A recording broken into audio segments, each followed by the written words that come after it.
பிரியமானவர்களே, இயேசு கிறிஸ்துவின் நாமத்தில் உங்களுக்கு என் அன்பின் வாழ்த்துக்கள்.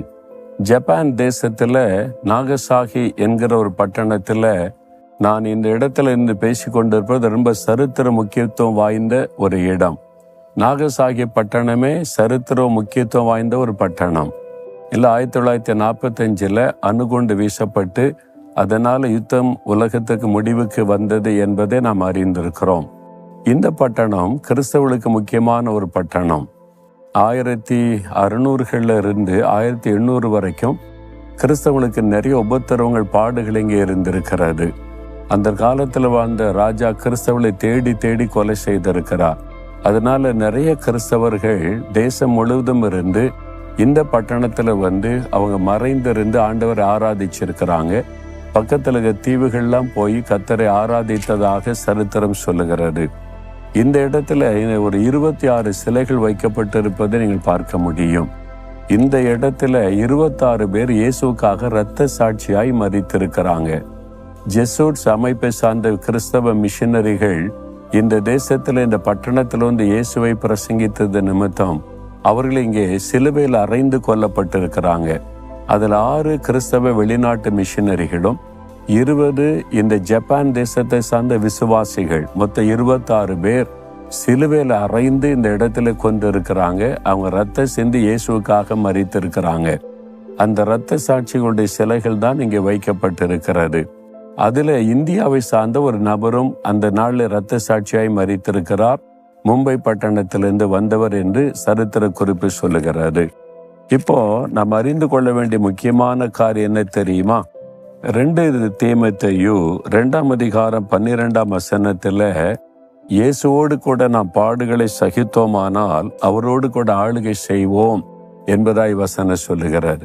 இயேசுவை பின்பற்றுவதின் நிமித்தம் பாடு, உபத்திரவம், நிந்தை, நெருக்க அனுபவிக்கிறீங்களா? வீட்டுக்குள்ளேயே பரிகாசம் பண்றாங்க, வேலை செய்யற இடத்துல ஒடுக்குறாங்க, வேலையை விட்டு துரத்துவன்றாங்க, ஏன் நாட்டை விட்டு துரத்து பண்ணி பேசக்கூடிய ஆட்கள்லாம் இன்னைக்கு நாடுகள்ல இருக்கிறாங்க. கிறிஸ்தவர்களுக்கு அவ்வளவு உபத்திரவங்கள் இன்றைக்கு எங்கும் நடைபெறுகிறதை பார்க்கிறோம். நீங்கள் இயேசுவை ஏற்றுக்கொண்டது நிமித்தம் நெருக்கப்பட்டு உபத்திரவப்பட்டு பாடுபட்டு கொண்டிருக்கலாம், வேலை செய்கிற இடத்துல, வசிக்கிற இடத்துல கூட.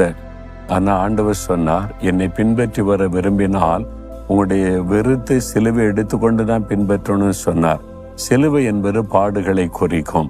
அப்போ இயேசுவோடு கூட பாட அனுபவிப்பது ஒரு பெரிய பாக்கியம். ஆகவே இயேசுவோடு நடக்கிற தெய்வ பிள்ளைகள் சிலுவை சுமக்க அர்ப்பணித்துக் கொள்ளணும், பாடுபட நம்ம அர்ப்பணித்துக் கொள்ளணும். பாருங்க, 26 பேர் இரத்த சாட்சியாய் மரிச்சிருக்கிறாங்க.